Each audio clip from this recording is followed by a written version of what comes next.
Iran நாட்டோட எல்லைக்குள்ள பறந்துகிட்டு இருந்த அமெரிக்க போர் விமானத்தை ஈரான் சுட்டு வீழ்த்துச்சு. அதுல இருந்த 2 பைலட்டுகளுமே வெளியில உயிரோட தப்பிச்சிட்டாங்க. ஆனா ஒரு பைலட் அமெரிக்க படைக்கிட்ட பத்திரமா போய் சேர்ந்துட்டதாகவும் இன்னொரு பைலட்டை காணவில்லை அப்படின்னு செய்திகள் வந்துச்சு. இதையொட்டி ஒரு பைலட்டோட தாய் பதிவிட்டு இருக்கக்கூடிய பதிவு பாத்தீங்கன்னா உலகம் முழுசுமே அதிர்வலைகளை ஏற்படுத்திக்கிட்டு இருக்கு. அதுக்கு பதிலடியா ஈரான் தூதரகம் கொடுத்த பதிவும் பாத்தீங்கன்னா உலகம் முழுசு விவாதிக்கப்படுது. அதனுடைய தமிழாக்கம் என்ன அப்படின்னு நம்ம பார்க்கலாம். அமெரிக்க விமானியோட தாயின் உருக்கமான பதிவு என்ன அப்படின்னு நம்ம பார்ப்போம்.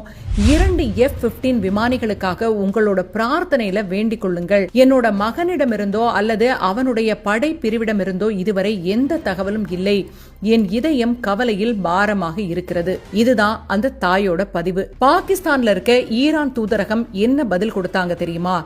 உங்கள் மகன்கள் ஈரானின் காவலில் இருப்பதை விட டொனால்ட் ட்ரம்ப் ஆட்சியில் அதிக ஆபத்தில் இருப்பார்கள். அமெரிக்க மீட்பு குழுவினரிடம் சிக்கிக் கொள்வதை விட அவர் ஈரானின் கைதியாகவே இருக்க வேண்டும் என்று வேண்டிக் கொள்ளுங்கள். நாகரிகமான ஈரானியர்களாகிய எங்களுக்கு கைதிகளை கண்ணியத்துடனும் மரியாதையுடனும் எப்படி நடத்த வேண்டும் என்று தெரியும். இதுதான் பாகிஸ்தானில் உள்ள ஈரான் தூதரகத்தோட